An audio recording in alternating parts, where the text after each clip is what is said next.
नमस्कार दोस्तों, स्वागत है आपका फार्मारोक्स के यूट्यूब एजुकेशन चैनल में। आज के वीडियो लेक्चर में हम डिटेल में स्टडी करने वाले हैं फॉस्फोमाइसिन मेडिसिन के बारे में।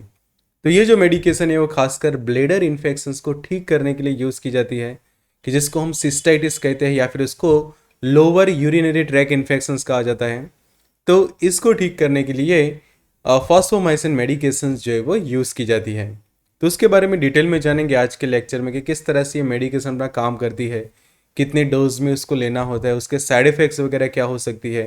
तो डिटेल में जानते हैं फॉस्फोमाइसिन मेडिसिन के बारे में आज के लेक्चर के अंदर। तो ऐसे समझो कि आपको डिटेल में सीखना है बहुत सारी दवाइयों के बारे में, तो आप मेडिसिन कोर्स को ज्वाइन कर सकते हैं फार्मारॉक्स के ऊपर। तो ये कोर्स ज्वाइन करने के लिए आप हमें व्हाट्सएप कर सकते हैं या फिर हमारी मोबाइल एप्लीकेशन को डाउनलोड कर सकते हैं। लिंक आपको डिस्क्रिप्शन बॉक्स के अंदर मिल जाएगी। तो अब आते हैं टॉपिक पे और समझते हैं फॉस्फोमाइसिन मेडिसिन के बारे में। तो ये ऐसे क्लास का मेडिकेशन है जिसको हम फॉस्फोनिक एंटीबायोटिक कहते हैं, और इसके अंदर जो सॉल्ट कंटेंट है वो है फॉस्फोमाइसिन है 3 ग्राम जितना, और फॉसिरोल जो है उसका ब्रांड नेम है। तो जिसका मैन्युफैक्चर जो है वो सिप्ला फार्मास्यूटिकल्स है। तो यहाँ पे अब उसके लेबल की स्टडी हम करेंगे अच्छे से और जानेंगे कि किस तरह से ये मेडिकेशन जो है वो डिज़ाइन की गई है। तो उससे पहले हम उसके बेसिक यूज़ के बारे में समझ लेते हैं। तो ये जो मेडिकेशन है खासकर जो लोअर यूरिनरी ट्रैक इन्फेक्शंस होता है उसको ठीक करता है, और उसके संबंधित जो प्रॉब्लम्स होते हैं उसको ये ठीक करता है। फिर किडनी इन्फेक्शंस के लिए ये मेडिकेशन यूज़ नहीं होती, ये आपको खास ध्यान रखना है। और कभी कभी ये जो है वो प्रोस्टेट इन्फेक्शंस को ठीक करने के लिए भी प्रिस्क्राइब की जाती है। तो यहाँ पे अब उसका लेबल को हम अच्छे से समझते हैं।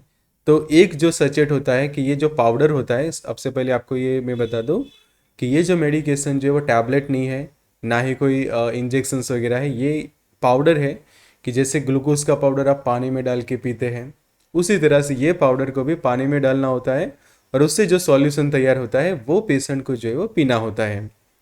तो यहाँ पे आप अच्छे से लेबल में देखोगे तो पता चलेगा कि मेडिकेशन जो है वो फॉस्फोमाइसिन इसके अंदर प्रेजेंट है, और 3 ग्राम जितना प्रेजेंट होता है ये एक पाउडर सचेट के अंदर, और एक्सीपिएंट जो है वो सफिशेंट क्वांटिटी में उसके अंदर ऐड किए गए होते हैं। फिर स्टोरेज जो है वो 25 डिग्री या फिर कम टेम्परेचर पे आपको जो है उसको स्टोर करना होता है। फिर दूसरे यहाँ पे कुछ डायरेक्शन है वो हम यहाँ पे रीड करते हैं।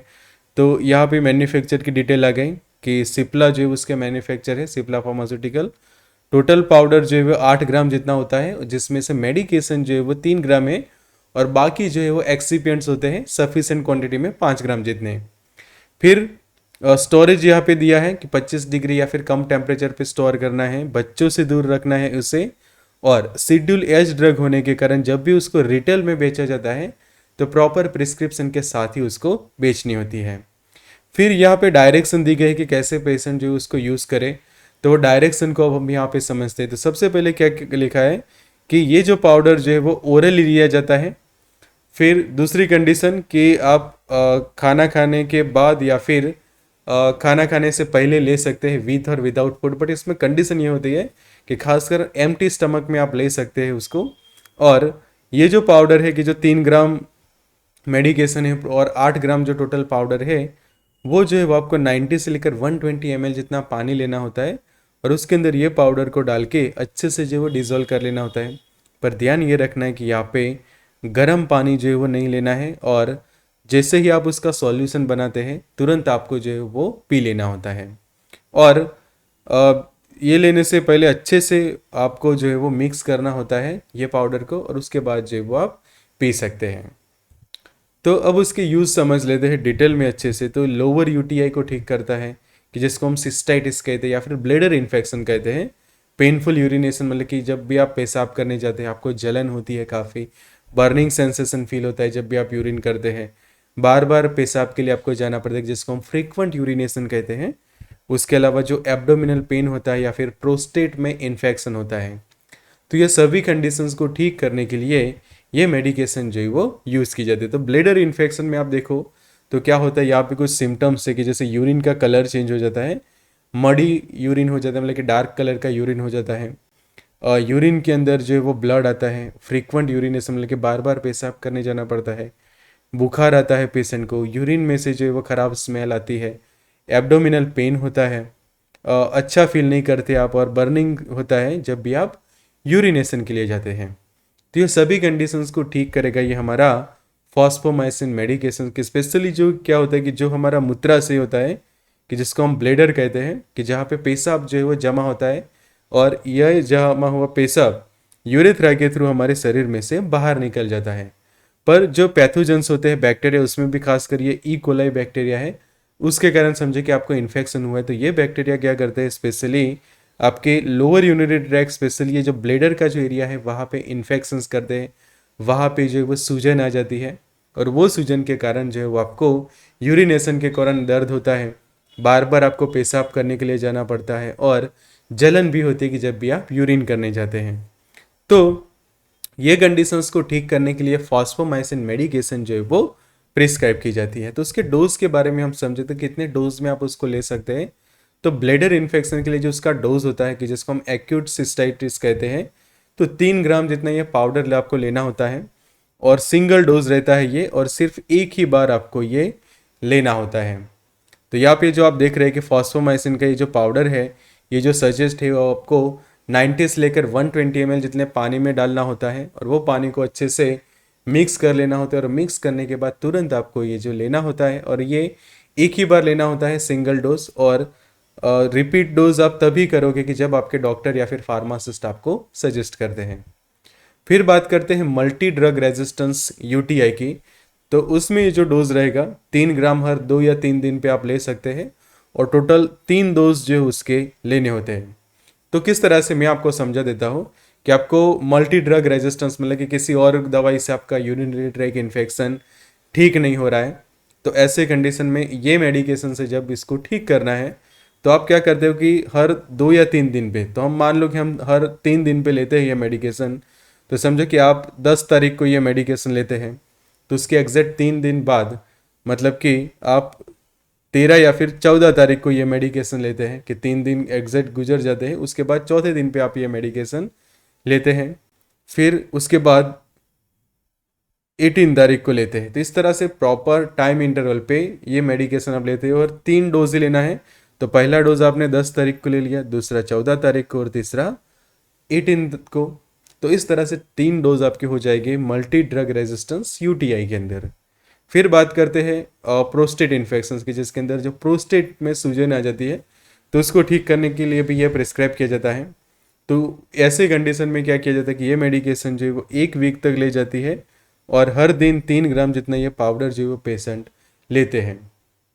तो उसमें प्रॉपर 7 दिन तक आपको ये मेडिकेशन लेनी होती है, और हर दिन 1 डोज जो है उसका लेना होता है।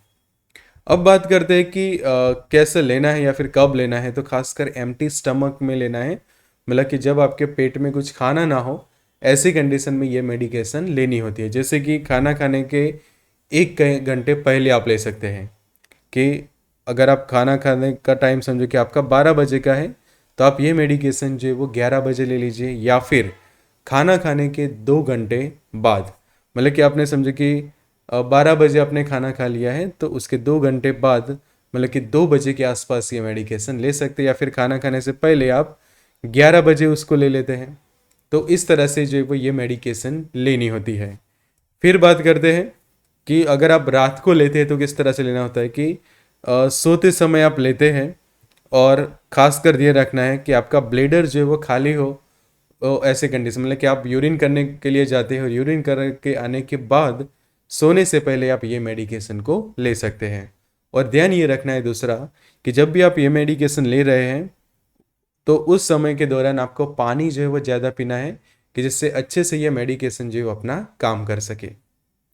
आगे ध्यान रखते हैं कि कैसे ये मेडिकेशन जो है वो अपना काम करती है, मैकेनिज्म ऑफ एक्शन क्या है। तो ये मेडिकेशन क्या करती है, बैक्टीरिया के अंदर जो उनके सेल वॉल होती है, उनके सिंथेसिस को इनहिबिट कर देता है, कि चाहे वो ग्राम पॉजिटिव बैक्टीरिया है या फिर ग्राम नेगेटिव। तो दोनों बैक्टीरिया के अंदर जो उनकी सेल वॉल होती है, उनकी सिंथेसिस को नहीं होने देता। और उसके लिए जो स्पेशली जो एंजाइम होता है सेल वॉल सिंथेसिस के लिए, जिसका नाम है फॉस्फोइनोल पायरुवेट सिंथेटेस जो एंजाइम होता है, उसकी एक्टिविटी को इनहिबिट कर देते हैं। तो अगर ये एंजाइम नहीं है, तो ये जो सेल वॉल का जो सिंथेसिस होता है वो नहीं हो पाता, और सेल वॉल ना हो बनने के कारण बैक्टीरिया जो है वो डिस्ट्रॉय हो जाते हैं।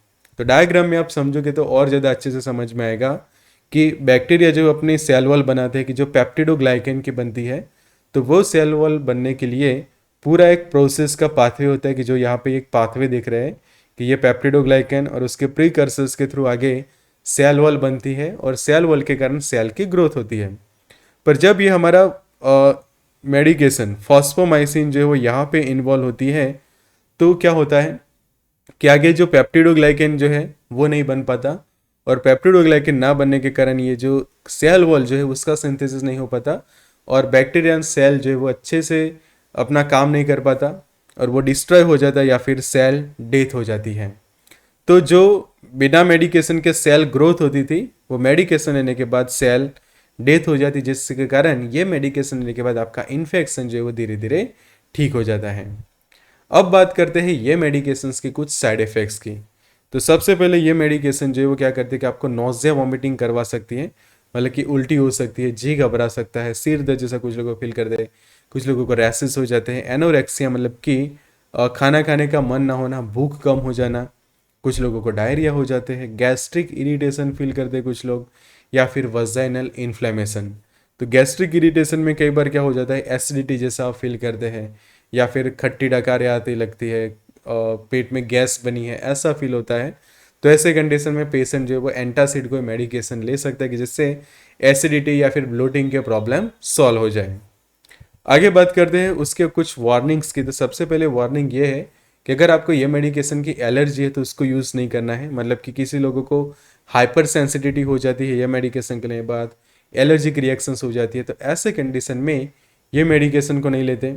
फिर हिपेटिक इंजरी मतलब कि किसी का लीवर अच्छे से काम नहीं कर रहा या फिर लीवर डैमेज हो चुका है, लीवर रिलेटेड प्रॉब्लम से, किडनी के अंदर इन्फेक्शन से, ऐसे कंडीशन में भी उसको यूज़ नहीं करते।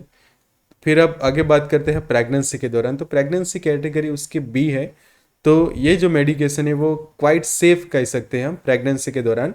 पर अगर आपको प्रेगनेंसी के दौरान यूरिनरी ट्रैक इन्फेक्शन हुआ है तो आपको अच्छे से आपके गायनेकोलॉजिस्ट को पहले कंसल्ट करना चाहिए और उनकी सलाह के अकॉर्डिंग टू जो है ये मेडिकेशन लेनी होती है। आगे बात करते हैं उसके ड्रग ड्रग इंटरेक्शंस की। तो अगर आप फॉस्फोमाइसिन ले रहे हैं तो उस दौरान समझो कि बीसीजी वैक्सीन नहीं लेनी चाहिए। सेकंड, कॉलेरा वैक्सीन या फिर टाइफाइड वैक्सीन, बिकॉज ये वैक्सीनेशंस के साथ ये मेडिकेशन जो है वो ड्रग ड्रग इंटरेक्शंस करती है। सेकंड, मेटोक्लोप्रामाइड जो मेडिकेशन आती है उसके साथ ये आप यूज़ ना करें। बाल्सालेजाइड है, प्रोबायोटिक्स है, या फिर इम्यूनोथेरापी जो के लिए जो मेडिकेशंस होते हैं उसके साथ उसको कॉम्बिनेशन में कभी भी यूज़ ना करें। आगे बात करते हैं उसके कुछ अल्टरनेटिव ब्रांड्स के। तो फॉस्फोमाइसिन के जो अलग अलग ब्रांड है, एक यहाँ पे ब्रांड आप देख रहे हैं, मोनूरोल करके एक ब्रांड देख रहे हैं।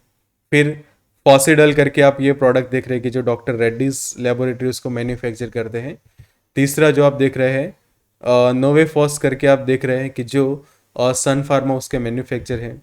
फिर किसी को पाउडर सूट नहीं हो रहा है और हॉस्पिटलाइज पेशेंट है तो उनके लिए ये इसका इंजेक्शन भी अवेलेबल होता है, और फॉस्फोना करके यहाँ पे आप देख सकते हैं कि powder for solution for infusion. तो स्पेशली आईवी से ये इंजेक्शन जो है वो पेशेंट को जो है वो लगाए जाते हैं और ये पाउडर फॉर्म में आता है 4 ग्राम जितना इंजेक्शन के लिए। तो इसके अंदर पाउडर आता है और उसके अंदर आपको वाटर फॉर इंजेक्शन मिक्स करना होता है कि जिससे ये इंजेक्शन जो है वो तैयार होता है। और आज की जो ब्रांड जो हमने सीखी फॉसिरोल, तो ऐसे ही समझो कि आपको डिटेल में बहुत सारी दवाइयों के बारे में सीखना है तो आप मेडिसिन कोर्स को ज्वाइन कर सकते हैं फार्मारॉक्स के ऐप पर। तो मेडिसिन कोर्स को ज्वाइन करने के लिए आप हमें व्हाट्सएप कर सकते हैं या फिर हमारे मोबाइल एप्लीकेशन को डाउनलोड कर सकते हैं। लिंक आपको डिस्क्रिप्शन बॉक्स के अंदर मिल जाएगी। तो good luck and all the best.